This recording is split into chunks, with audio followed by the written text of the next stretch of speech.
আসসালামু আলাইকুম, আশা করি সবাই ভালো আছেন। আজকে সকালে রান্না করা হচ্ছে আম দিয়া কচু শাক। এই সময়ে কচু শাক প্রচুর হয় আমরা এদিকে, আর এখনই কচু শাক খাওয়ার উপযুক্ত সময়। তো সকালবেলা গরম ভাতের সাথে কচু শাক খাইতে কিন্তু অনেক ভালো লাগে। আর আমরা এদিকে কিন্তু জংলি কচুটা বেশি হয়, অন্য যে কচু এগুলা চাই, অন্য কচুগুলা চাষ করা লাগে, তবে জংলি কচু তো অভাবই নাই, এমন ভাবে হয়। তো এই জংলি কচুর শাক খাইতে গেলে কিন্তু অনেক সময় গলা চুলকায়। তবে এই সিজনে আম হয় গাছে, কাঁচা আম দিয়া জংলি কচুটা রান্না করলে এত মজা লাগে আর একদমই গলা চুলকায় না। তো পুরো ভিডিওটা দেখতে থাকেন কিভাবে জংলি কচু শাক কাঁচা আম দিয়া রান্না করি। এখন আমি যাইতেছি হলো কচু শাক উঠাইতে। এখন সব জায়গায় কচু গাছ আছে, যে কোনো জায়গা থেকে উঠানো যাইব। আর অনেক জায়গায় দেখছি যে কচু শাক মানে বড় পাতা এগুলাও খায়, তারা হয়তো বা পায় না এই কারণে। তবে আমরা শুধু কচু শাকের মাঝখানের যে পাতাটা, এই পাতাটাই নেই। এই পাতাটা অনেক মজা লাগে আর কি খাইতে। তো এখন যাই শাক উঠাই আনিগে। এই জায়গার মধ্যে ওই যে কচু হয়ে গেছে, কচু গাছ। তো এই যে মাঝখানের যে পাতাটা, এই পাতাটা হলো আমরা নিয়াম। আর এখানে কিন্তু দুইটা গাছ আছে, দুই জাতের। একটা ওই যে লাল ডাঁটা, আর একটা হইতেছে যে এরকম সবুজ। তো এই লাল ডাঁটার শাকটা কিন্তু গলা চুলকায়, আর এই যে সবুজ ডাঁটার যে শাক, এই যে এটা কিন্তু একদমই গলা চুলকায় না। তো আমরা খুঁজা খুঁজা এই সবুজ পাতাগুলা নিয়াম, আর এই লাল যে এই লালগুলা কিন্তু নিতাম না। তো আমি এখান থেকেও নিতেছি।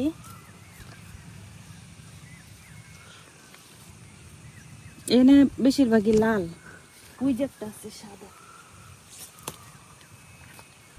তো আমরা পুকুরে নতুন মাটি কাটানো হয়েছে, তো আগে আরো বেশি আছিল, এখন এই যে সুন্দর সুন্দর হয়েছে, এখান থেকে নেমতেছি।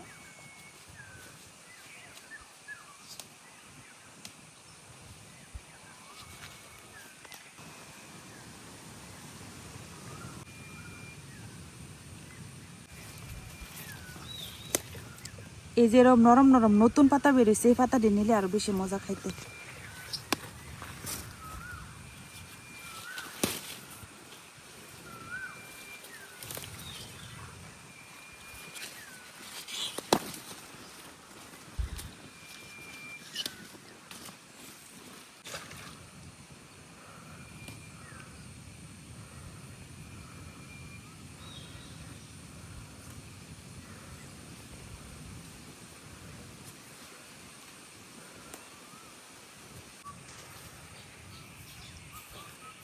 এই কচু চারা দিয়ে কয়েকদিন পরে বড় হইব, এখন ছোট ছোট। আর হচ্ছে বড় হয়েছিল, পরে আব্বা এই যে কাটতে ফেলাই দিছে, এখন নতুন করে আবার পাতা বেরোছে। বেশি বড় হয়ে গেলে এই জায়গায় অনেক ঝুঁক হয়।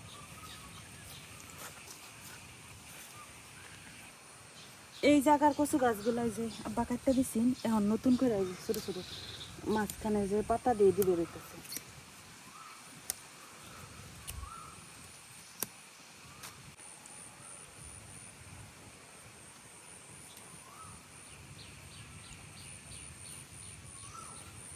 ঝুঁকের ভয়ে ভিতরে ঢুকতে পারতেছি শাকে। তো এইখান থেকে এই পাতাগুলো উঠাইছি। এখন আমার ঘরের সামনে আরো কিছু কচু গাছ আছে, সুন্দর পাতা হয়েছে, ওইখান থেকে যাই কিছু পাতা উঠাই নিলাম, তাহলে হইব। তো সাথে আমি এখন আম গাছের নিচে আছি, আম কয়টা পাইরে নিয়ে যাই।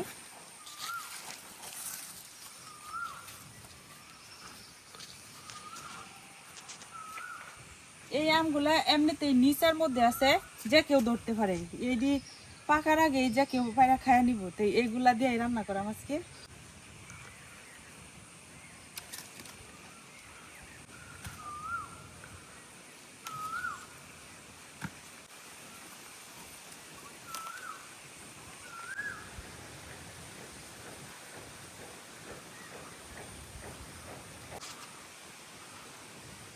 তিনটা আম উঠাই নিছি, তিনটা আম দিয়ে উঠবো। এখন তো কচি আম অনেক টক।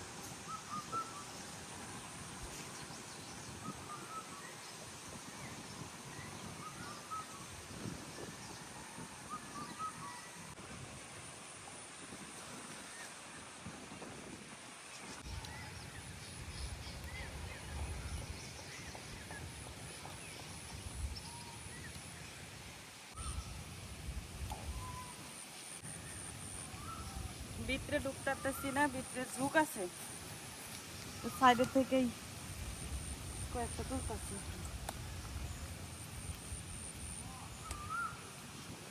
এই জায়গার কচুগুলো আবার মিক্সার আছে, জংলিও আছে, আবার এখানে আমি যে আগে কচু লাগাইছিলাম চাষের কচু, ওই কচুর পাতাও কিছু হয়েছে আর কি।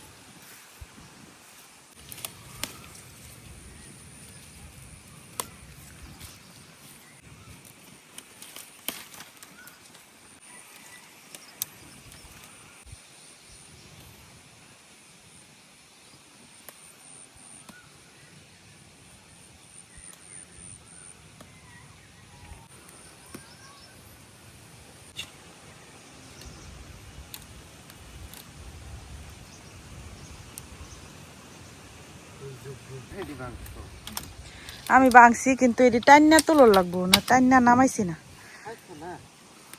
না না না,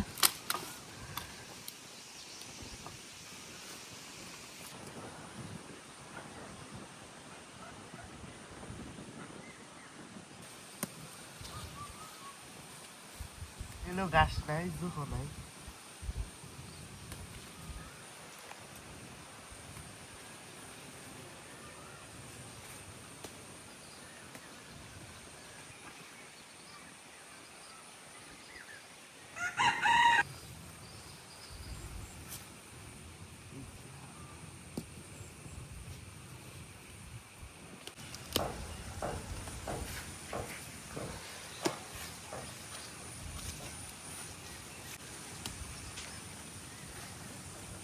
পাতা সব বড় হয়ে গেছে, শুধু পাতা কম।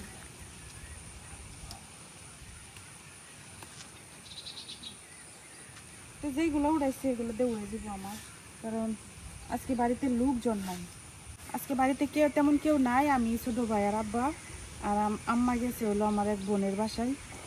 তো একটুকু রান্না করলেই হইব, এখন জায়গা বাড়িতে রান্না শুরু করি।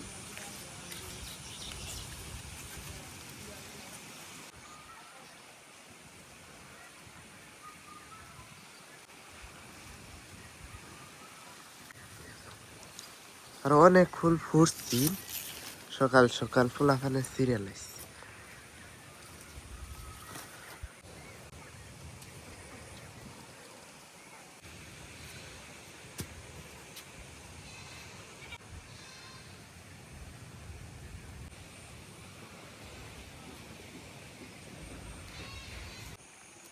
বাতাস, এত বাতাস, বাতাসের লেগে আগুন ধরা যেতেছে।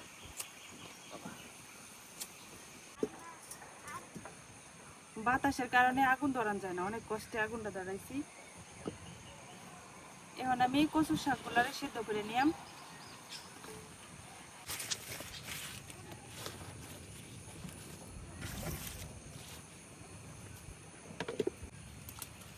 লবণ দিয়া এখন ঢাইকা কচু শাকগুলারে একটু সিদ্ধ করে নিলাম।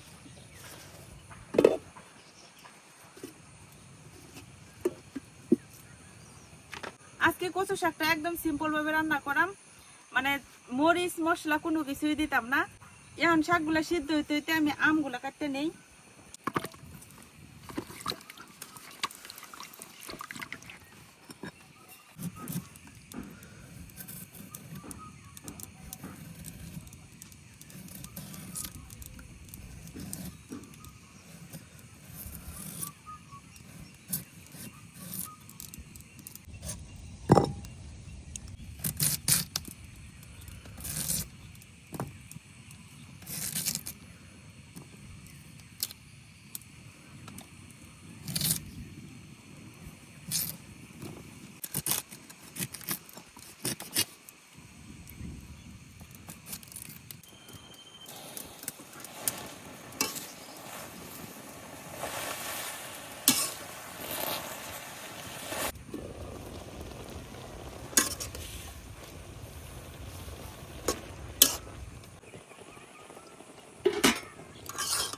কচুর শাকটা খুব ভালো করে সেদ্ধ হয়ে গেছে, আর কচুর শাক থেকে যে পানিটা বেরোইছে, তো এই পানিটা কিন্তু ফালাইতাম না, এই পানিটা হলো কচুর শাকের সাথে একদম টানাই নিয়াম। এখন দিয়ে দেম হলো কাঁচামরিচ,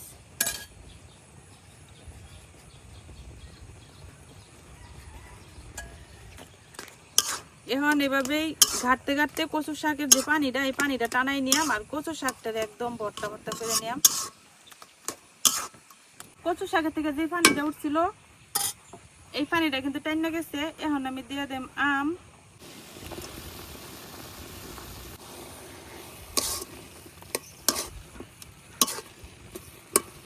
এখন আমটা দিয়া একটু লড়াচড়া করবাম, তাহলে দেখা যাবো আমটাও খুব সুন্দর সেদ্ধ হয়ে যাব। আর এই শাক থেকে যে আরো একটু একটু পানি আছে ভিজা ভিজা ভাব, এটাও শুকায় যাবে। এরপরে বাগারটা দিয়ে নেই।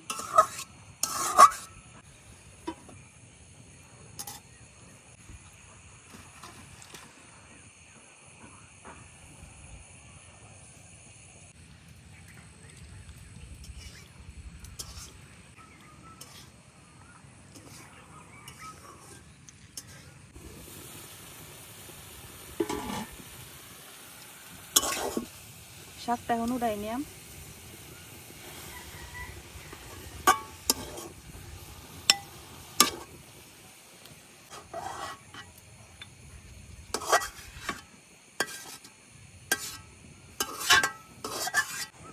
কড়াই দিয়ে দিতেছি এখন তেল। এখন দিয়ে দিতেছি পেঁয়াজ কুচি, রসুন কুচি,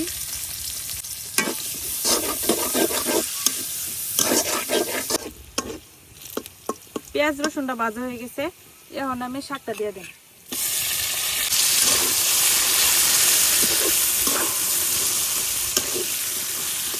শাকের মধ্যে শুরুতে যদি আমি আম দিতাম তাহলে আমটা একদম গইলা যেত।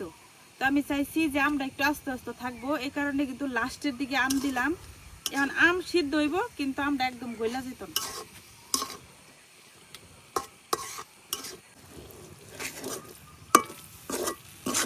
আমার কচু শাকটা কিন্তু হয়ে গেছে। আর এই যে আমগুলা আমি বেশি লাড়াচাড়া করতেছি না, কারণ আমগুলা ভাঙ্গে যাব। আমগুলা কিন্তু এই যে খুব সুন্দর সেদ্ধ হয়েছে। তো এইভাবে আস্তে আস্তে আমরা খেয়ে আর কি আমি শাকটা রান্না করছি। এখন উঠাই নিতেছি।